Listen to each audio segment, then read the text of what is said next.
Mr. Spider-Man, you have some explaining to do. What's going on, everybody? We have an intriguing video today because this is kind of coming off the cuffs of the Morbius trailer. Now, I never expected to do a second video on the Morbius trailer, but after a trailer reaction, after you see that last tidbit in it and you go, holy shit, that is Micheal Keaton. Yeah, that's the Vulture. There have been many rumors surfacing, and I'm sure many of you guys have questions, and I'm here to kind of provide the best kind of answers that I possibly can. So make sure to comment down below. Let me know what your guys' thoughts on the Morbius trailer was. Let me know what you guys think about this whole thing. Do you guys have any other theories about this? Let's discuss it down there in the comment section down below. And of course, I am wearing a Venom shirt. Venom 2 is coming out this year, and there's going to be quite a unique thing around there as well. The biggest thing about this, guys, is make sure to crawl right over like a little bit of a vampire and slap that like and subscribe button. Maybe take a little bit of a bite out of it like Morbius would. Make sure to support this channel because we do tons of content like this on a daily basis. I don't want you guys to miss out on any of that sort of stuff. So let's get straight into this.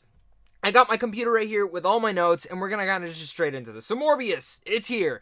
It's the villain movie we never expected to ask for. Jared Leto is Morbius, which is actually quite an exciting thing because I think Jared Leto, like, take what you say about him as the Joker. He is an excellent actor. He's won an Academy Award, and when he takes on a role, he goes all in on it. Sometimes that's great, sometimes it's not, and maybe for Morbius, that's how it is. Now, obviously, Sony tried doing their Sony-verse start off with the Venom, which I thought Venom was good. I liked it. Not everyone did, and I kind of understand why.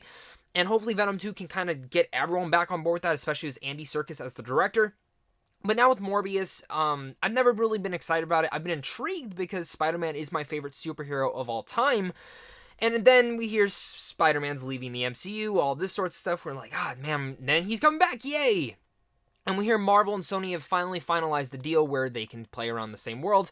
And Kevin Feige announced earlier this year how Spider-Man has one of the most unique abilities to be able to traverse a different timelines, a la Spider-Verse, which many of us are fans of. I love Spider-Verse. It's the best Spider-Man film ever made. All knew that eventually they were going to go down to the Spider-Verse thing within the live action because it was such a popular thing with the cartoon. They're obviously going to try and do it within this. And I think this is kind of just the start of it all. I think I have two different theories. This is either going to be a completely, like, Spider-Verse type thing, different universe, or it's the other option where this is tied into the MCU, but not directly. Universe is going to be able to directly say, hey, this happened in Spider-Man's life, we're allowed to reference it. We just can't have, say, Iron Man or Captain America or Hulk show up in our film. And I think looking at this deal, there's been many rumors that this is the first thing that we've seen. This is truly the first thing that we're going to see after the Sony universe and the Marvel kind of joined back to custody. And their new agreement, there was reports that said Sony was going to be allowed to reference the MCU events related to Spider-Man in their movies, and the trailer today confirmed these reports. Despite this, though, we do want to discuss it. There are two big things that popped up in here. One is there's one part where Morbius is walking through the background and you see Sam Raimi's Spider-Man suit in the background. Now, this is, of course, the PS4 promotion for when they were releasing the suit inside the PS4 version of Spider-Man, but across it, it says murderer. So this shows us that it is taking place after Spider-Man Far From Home, which is a big indication. The second thing, and honestly, this isn't the only reference, and from what I'm understanding with a lot of different reports, is this won't be the only reference to Spider-Man inside this film. There's going to be a lot more, and I guarantee you, Peter Parker's showing up in Venom 2 this year. He's showing up. There's going to be some bigger thing in Venom 2 that's going to tie into this whole thing. And I think by the end of this year, we will officially know who our Sinister Six will be, and I won't even be surprised. Actually, I want to preface this. I don't think Spider-Man 3 is going to be Sinister Six. I think that'll be the final setup movie for the Sinister Six. Leading into 2022, I think we are going to get a full Sinister Six movie with Spider-Man versus the Sinister Six. With that, and I think right now we have, let's see, Morbius, Mysterio, Venom, Shocker, whoever's going to be in Spider-Man 3, and then I think we also have to look at this very last thing, which is Vulture. Now, Morbius in this whole thing. We've heard Sony is in talks with Tom Holland. We've already heard about cameos and stuff with Venom 2. There's a major cameo. There's major rumors that he actually filmed the cameo for the first Venom and just didn't go out there.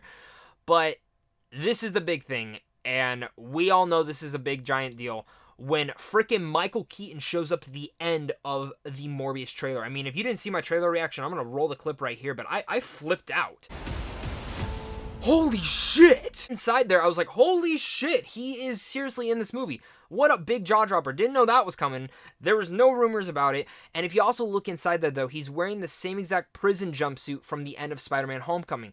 A loss, maybe a prison breakout. Certain things in there. Again, there's two different theories that we have to look at this. This is either not directly tied into the MCU, but in general, it's kind of do what the Netflix universe did. Hey, this giant thing happened here, but we're just not going to play around. We're not going to go, Daredevil ain't going to go play with the Avengers. And I think that's kind of what we're going to get inside here.